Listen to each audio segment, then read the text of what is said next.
மக்களினுடைய நம்பிக்கையின் மீது கட்டி எழுப்பப்படுகின்ற இயக்கங்கள், நிறுவனங்கள், மதம், சாதி போன்ற அமைப்புகள் இந்த உலகில் 100 ஆண்டு அல்ல, 1000 ஆண்டு 2000 ஆண்டுகள் கூட கடந்து நீடித்து நிலைத்து நிற்க முடியும்.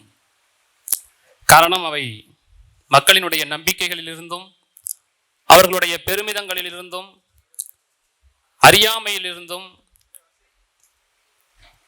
சுய பற்றிலிருந்தும் கட்டி எழுப்பக்கூடியவை. உலகில் அப்படி இன்றளவும் இருக்கக்கூடிய கிறிஸ்தவமாக இருக்கட்டும், இஸ்லாமாக இருக்கட்டும், சமண பௌத்த சமயங்களாக இருக்கட்டும், இந்து மதமாக இருக்கட்டும், அல்லது இந்துத்துவாவை பரப்புவதற்காக பிரமத வெறுப்பை உமிழ்ந்து கொண்டிருக்கக்கூடிய RSS போன்ற இயக்கமாக இருக்கட்டும், அவையெல்லாம் 100 ஆண்டு அல்ல, 200 ஆண்டு அல்ல, 1000 ஆண்டுகள் கூட கடந்து அந்த அமைப்புகளால் இயங்க முடியும். ஆனால் அவர்களுக்கு அவர்களுடைய அடிப்படை நோக்கத்திலிருந்து படிப்படியாக நீர்த்து போய் கால ஓட்டத்தில் நோக்கத்தில் இருந்து விலகி பயணத்தில் மட்டுமே அவர்கள் இருந்து கொண்டிருப்பார்களே தவிர சென்று சேரும் இடத்தை அவர்கள் கைவிட்டு விடுவார்கள். ஆனால் நம்பிக்கைக்கு எதிராக மக்கள் நீண்ட நெடிய காலம் பின்பற்றி கொண்டிருக்கக்கூடிய மரபுகளுக்கு எதிராக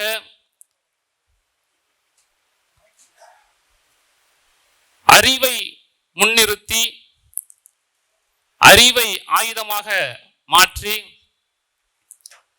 தன்னுடைய அறிவையும் உண்மையையும் தன்னுடைய துணிவையை மட்டும் மூலதனமாக கொண்டு ஒரு இதழின் வழியாக ஒரு இயக்கத்தை தொடங்கி, ஒரு தனி மனிதனால் தொடங்கப்பட்ட ஒரு இயக்கம் 100 ஆண்டு கடந்து வேர் விட்டு கிளை பரப்பி இன்றைக்கும் தன்னுடைய அடிப்படை நோக்கத்தில் இருந்து சிறிதும் வழுவாமல் ஒரு இயக்கம் இந்த உலகத்தில், ஒரு அறிவு இயக்கம் இந்த உலகத்தில் இன்றளவும் இயங்கிக் கொண்டிருக்கிறது, உயிர்ப்போடு இயங்கிக் கொண்டிருக்கிறது என்றால் அது நம்முடைய தந்தை பெரியார் அவர்கள் தோற்றுவித்த சுயமரியாதை இயக்கம் மட்டுமே என்பதை இந்த நேரத்திலே பதிவு செய்ய விரும்புகிறேன். மதங்கள் இயங்க முடியும், சாதிகள் இயங்க முடியும், அவையெல்லாம் மக்களினுடைய உணர்ச்சிகளில் இருந்து கட்டப்பட்டவை. ஆனால் சுயமரியாதை இயக்கம் அறிவுத்தளத்தில் இருந்து எழுப்பப்பட்ட இயக்கம். அப்படிப்பட்ட ஒரு அறிவு இயக்கம் 100 ஆண்டு கடந்து இன்றைக்கு நிலைத்துக் கொண்டிருக்கிறது.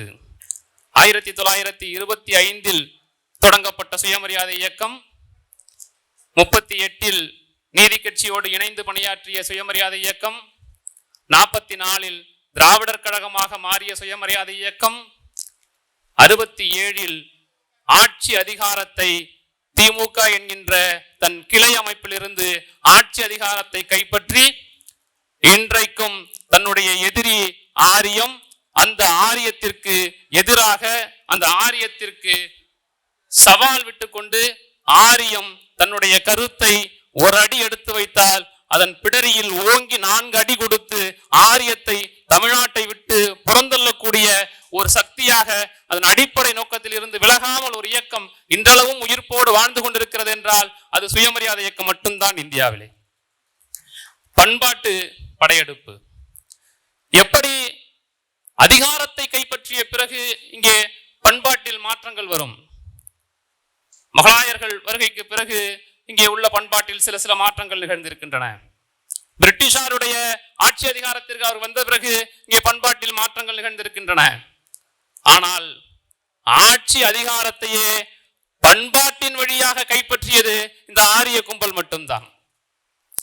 அதனால்தான் நாம் அந்த ஆரியத்திற்கு எதிரான பண்பாட்டை, அந்த ஆரிய பண்பாட்டை தகர்க்கக்கூடிய முயற்சிகளை இந்தியாவில் புத்தர் தொடங்கி பலர் செய்திருக்கிறார்கள். ஆனால் செய்தவர்களுடைய நிலை என்ன? பெருமுயற்சி எடுத்து செய்திருக்கிறார்கள். புத்தர் இன்றைக்கு ஒரு காட்சி பொருளாக மாறி போனார். திருஷ்டி பொம்மை போல புத்தரை இன்று பயன்படுத்த தொடங்கிவிட்டார்கள். புரட்சியாளர் அம்பேத்கர் அவர்கள் இந்துத்துவ அம்பேத்கராக மாற்றிக் கொண்டிருக்கிறார்கள். இப்படி நம்முடைய வள்ளலார் அவர்கள் சனாதன தர்மத்தை வள்ளலார் அவர்கள் பரப்பினார் என்று நம்மிடையே இங்கே பிரச்சாரம் செய்து கொண்டிருக்கிறார்கள்.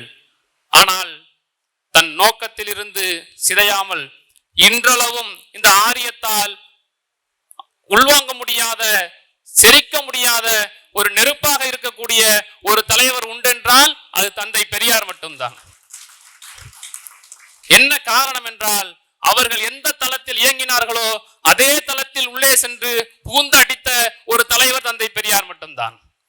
அவர்கள் ஆரியத்தை முன்வைத்த போது பெரியார் திராவிடத்தை முன்வைத்தார்.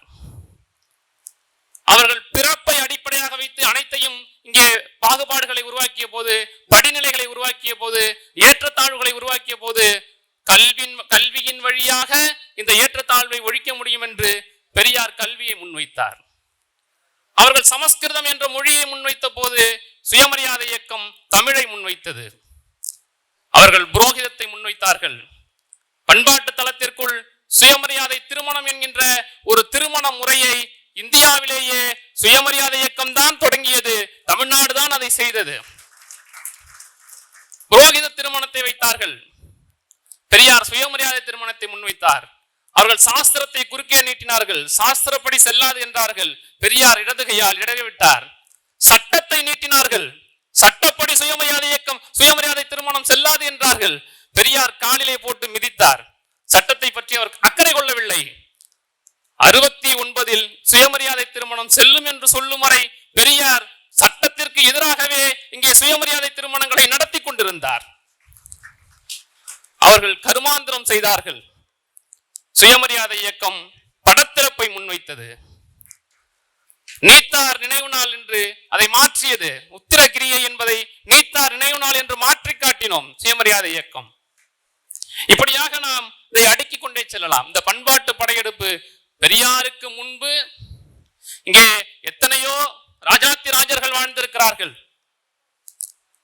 மாமன்னர்கள் வாழ்ந்திருக்கிறார்கள்.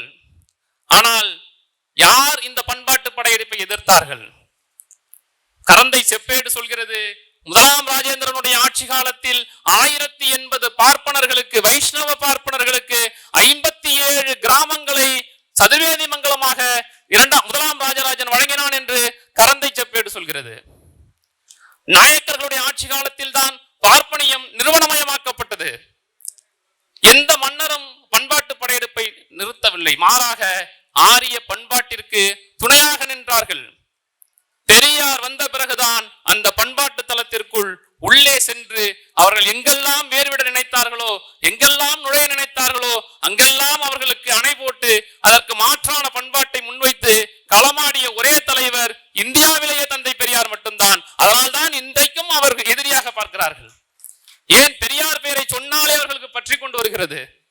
எல்லாவற்றிலும் கை வைத்தார் பெரியார். இன்னும் சொல்ல போனால் அவர்கள் பிழைப்பின் மண்ணள்ளி போட்டார்.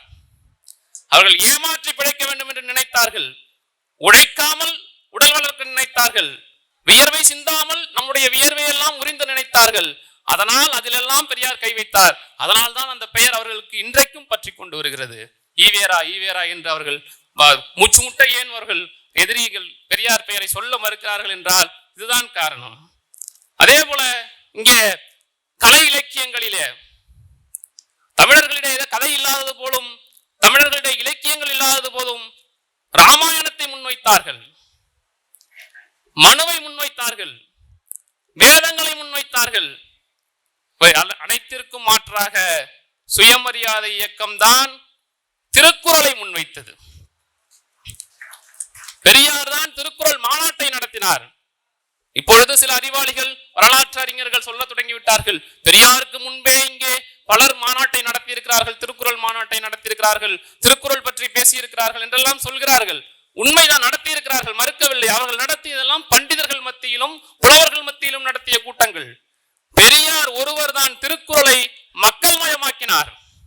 மலிவு பதிப்பில் திருக்குறளை பதிப்பித்து மக்களிடம் கொண்டு போய் சேர்த்தவர் தந்தை பெரியார் மட்டும்தான்.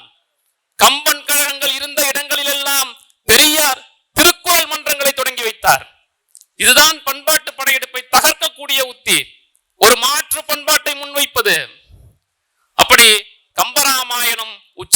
இருந்த காலகட்டத்தில் திருக்குறளை கொண்டு கம்பனையும் கம்ப ராமாயணத்தையும் பெரியார் வீழ்த்தினார்.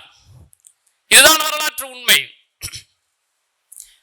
அதே போல ராமன் ராமன் என்ற பெயர் இருந்த தமிழ்நாட்டில் ராவணன் என்கின்ற பெயர்கள் தமிழ்நாட்டில் பெருக தொடங்கின. பிரகலாதனை கொண்டாடி கொண்டிருந்த தமிழ்நாட்டில் இரணியனை கொண்டாடினார்கள். இரணியன் பெயரை இங்கே உள்ள திராவிடர் கழகத்தை சேர்ந்த சுயமரியாதைக்கு சேர்ந்தவர்கள் எல்லாம் இரணியன் பெயரை சூட்டினார்கள். இந்திரஜித் என்கின்ற பெயர் சூட்டப்பட்டது. ஆனால் ராமனுக்கு துணை நின்ற விபீஷணனை இன்றளவும் தமிழ்நாடு துரோகியாகவே பார்த்து கொண்டிருக்கிறது. எப்படி கடவுளுக்கு உதவி செய்த ஒருவனை துரோகியாக பார்க்கிறது? எப்படி இதை மாற்றியது? இதுதான் சுயமரியாதை இயக்கம் செய்த வேலை, பண்பாட்டு தளத்தில் அவர்கள் பார்த்த வேலை. அதே போல தமிழ் இசை, கர்நாடக இசையை அவர்கள் முன்வைத்த போது தமிழ் இசை மாநாடுகளை பெரியார் நடத்தினார். 1928 ஈரோட்டில் தமிழ் இசை மாநாட்டை பெரியார் நடத்துகிறார். தமிழ் இசை கலைஞர்களை சிறப்பு செய்கிறார். நாடகங்களிலே புராணங்கள் நிறைந்திருந்த போது, புராண கதைகளே நாடகங்களாக இருந்த பொழுது அவற்றையெல்லாம் சுத்தமாக கழுவி துடைத்து எடுத்துவிட்டு சமூக சீர்திருத்த நாடகங்களை, சமூக சீர்திருத்த நாடக சபாக்களை உருவாக்கி நடிகவேல் போன்றவர்கள், முத்தமிழறிஞர் கலைஞர் போன்றவர்கள், அறிஞர் அண்ணா போன்றவர்கள், புரட்சி கவிஞர் பாரதிதாசன் போன்ற படைப்பாளிகளை கொண்டு சமூக சீர்திருத்த நாடகங்களை தமிழ்நாட்டில் நடத்தினார். இந்த சமூக சீர்திருத்த நாடகங்கள் கோவில் விழாக்களில் கூட சமூக சீர்திருத்த நாடகங்கள் நடத்தக்கூடிய நிலைக்கு தமிழ்நாடு முழுவதும் சமூக சீர்திருத்த நாடகங்கள் பெருகின. இதெல்லாம் சுயமரியாதை இயக்கமும் திராவிடர் கழகமும் திராவிட இயக்கம் தந்தை பெரியார் அவர்களும் பெரியாரினுடைய தொண்டர்களும் தமிழ்நாட்டில் பண்பாட்டு தளத்தில் பார்த்த வேலைகள். பண்பாட்டு தளத்தில் இந்த வேலைகளை செய்யவில்லை என்றால், செய்யாமல் நாம் விட்டிருந்தால் இன்றைக்கு ஆட்சி அதிகாரத்தை நிச்சயமாக திராவிடர் இயக்கத்தவர்களால் கைப்பற்றியிருக்கவே முடியாது. பண்பாட்டு தளத்தில் இயங்கியவர்களால் தான் ஆட்சி அதிகாரத்தை கைப்பற்ற முடிந்தது.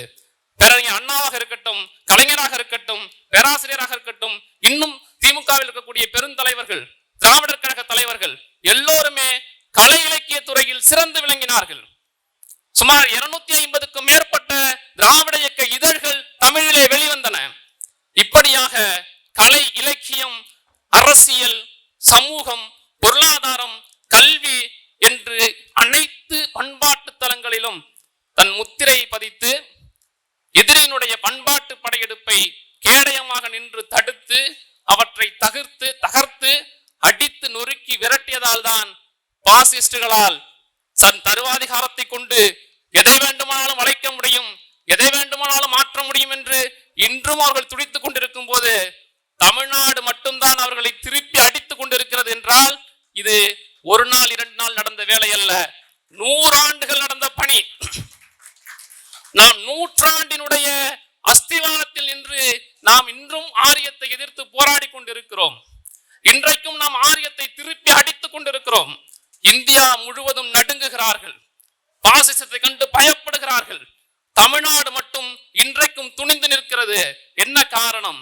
பெரியார் என்கின்ற அந்த விதை, அவர் உருவாக்கிய சுயமரியாதை இயக்கம், அதிலிருந்து வளர்ந்து கிளைத்து வெடித்து நிற்கக்கூடிய திராவிடர் கழகம், ஐயா தலைவர் ஆசிரியர் அவர்கள், திராவிட முன்னேற்ற கழகம், அதனுடைய தலைவர் தளபதி அவர்கள், இன்னும் இருக்கக்கூடிய திராவிட இயக்கத்தை சார்ந்த ஏனைய தலைவர்களும் இயக்கங்களும் அமைப்புகளும் தமிழ்நாட்டில் இல்லை என்றால் பாசிசத்தினுடைய பிடியில் தமிழ்நாடு என்றைக்கோ அழிந்து சென்றிருக்கும்.